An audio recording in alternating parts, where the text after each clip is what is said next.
Hello students, so your question is which of the following is the simplest form of a matter? So students, as you all know that matter is anything that occupies space and mass.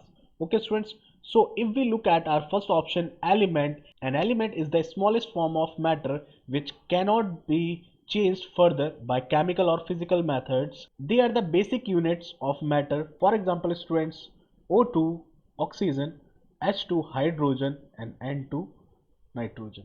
Okay students, and students, if we talk about our second option, that is about mixture. A mixture is a material that contains more than one type of substance which is mixed in any ratio by weight. For example students, if we add sugar plus water, if we mix salt plus water, it will be called as a mixture. Okay students, now if we come to our third option, that is compound. So students, in a compound, a substance contains more than one type of atoms or element and its properties are completely different students from those of the elements. Let us take some examples of compound.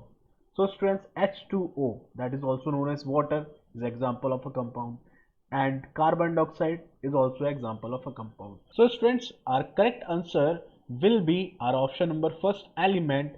As students, element is a pure substance that contains only one type of atom. That's why element is the simplest form of matter. So I hope students this explanation is clear to you. So see you all in our next video. Till then, take care. Have a nice day.